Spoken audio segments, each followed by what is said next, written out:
Bonjour YouTube, welcome back to the channel.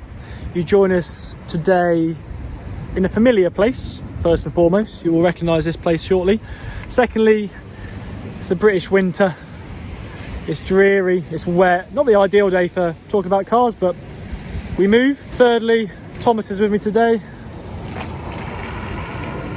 Bye Thomas. So he's here. But the main point of the video, we're going to talk about life of the 147 GTA. Stay tuned, enjoy the video.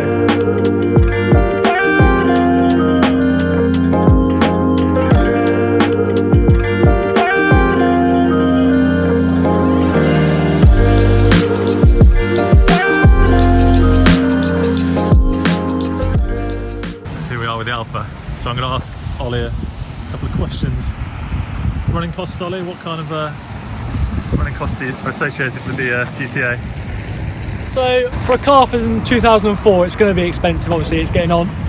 This particular example has done 105,000 miles roughly, so it's, some would say on the high side, but well maintained. We've got a guest joining us currently.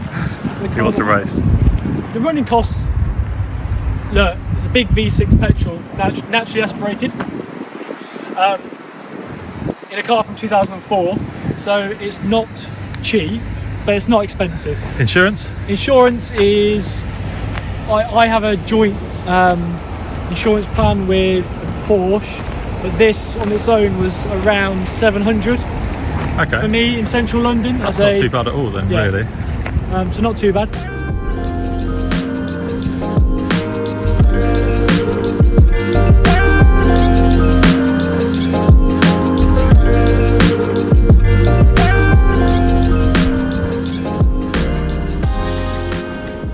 So general maintenance isn't too bad. MPG between 23 to 25 MPG, depends how heavy my right foot is.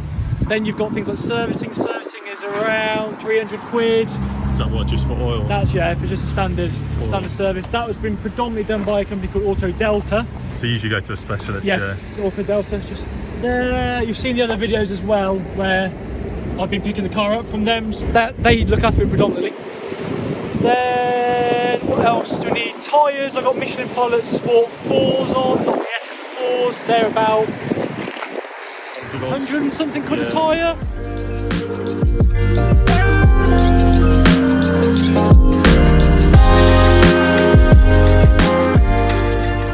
We're now at the back of the car. Living costs with it in London, obviously not everybody lives in London, so it's pretty steep here. It's 60 quid a month.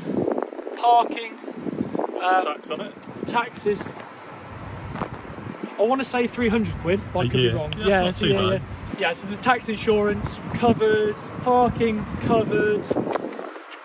What haven't we covered? What about day-to-day driving in traffic and stuff? Is it as good as the Porsche?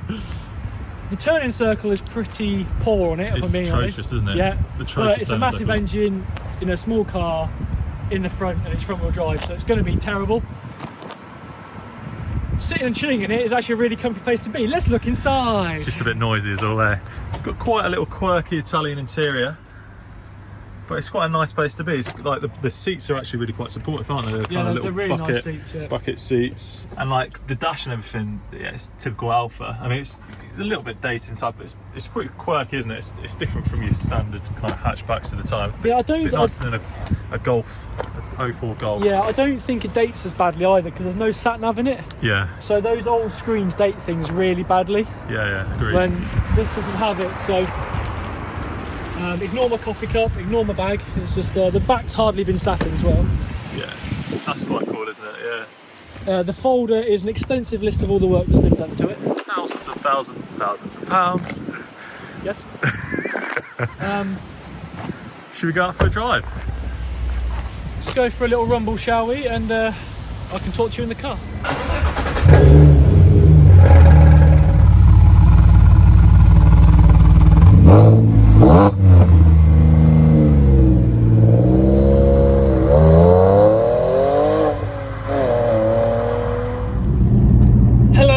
Join me inside the Alfa now. Firstly, I hope you can hear me because living with this specific Alfa Romeo 147, I have put a very lovely exhaust on it from IWS Developments. However, it does make it quite loud. I love this car, I really do love this car, and I've had it for 5 years now.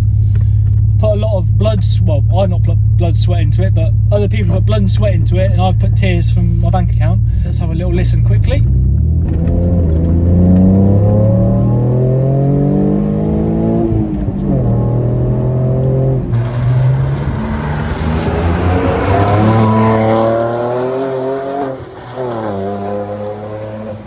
Living with it is like any regular hatchback if you treat it with care, essentially. It's a hatchback from 2004. If you bought a Golf from 2004, it's going to have issues. With that being said, it does have a very characterful voice note.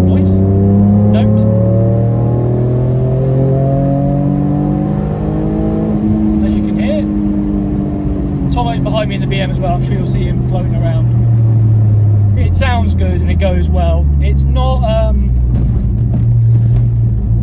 a cruiser anymore, but that's certainly my fault. It's not the car's fault. I've put suspension on it, all that sort of goodness on it to make it drive really well, essentially. The tyres make a big difference. I'm steaming up in here, which is not helping. What kind of things sort of people should look out for? Obviously, it's got to have a good service history. It's got to have all the receipts, all that sort of stuff. Otherwise, you just don't know what it's had done to it. My folder is extensive on this car, very extensive, probably about that thick of paperwork. And if you're going to buy a car like this, you want to see that sort of paperwork so you know it's coming from a good place and a good home. I traditionally dry store this car. It's normally in a garage.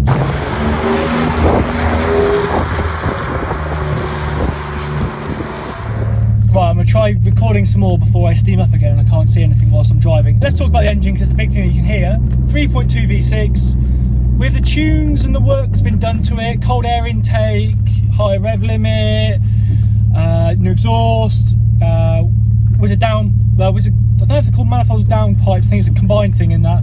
Sports car on that. We think it's roughly around 280. I've never dynoed it, so I'm not going to sit here and say it's definitely 280. It's roughly that, I think.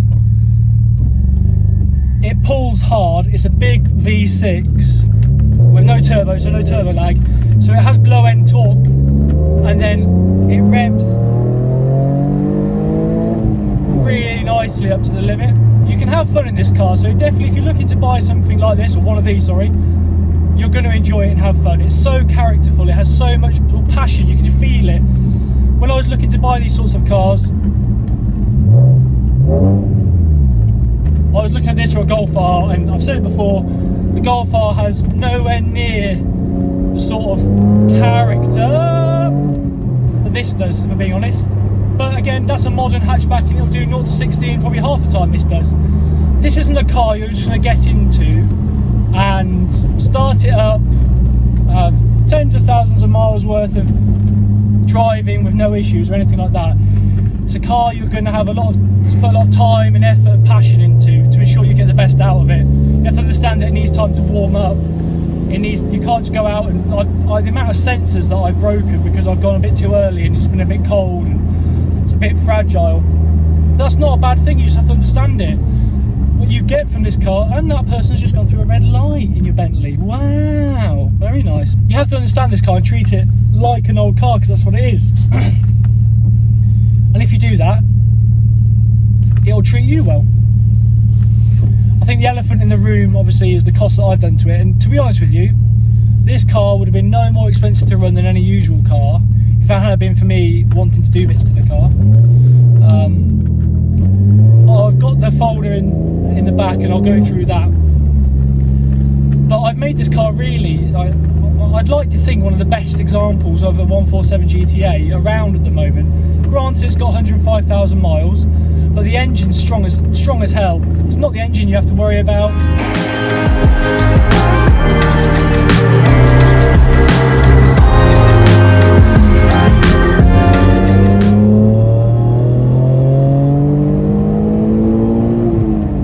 Ooh, it does sound good.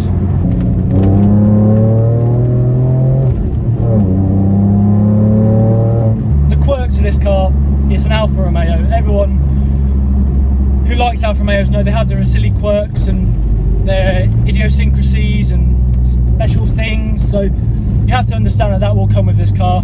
Start it one day and it'll be fine, start the next day and something will just gone wrong on it. But you know what? It's the joy of owning a car like this. It's not perfect, but its lack of perfection is what gives it its character. And you can't get away from this noise.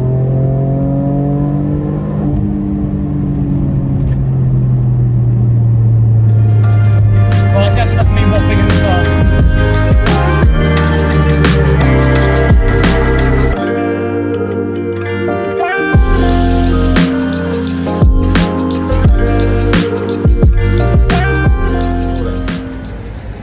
So, hello. We're going to have a little look through the folder. The folder of the thick folder. doom.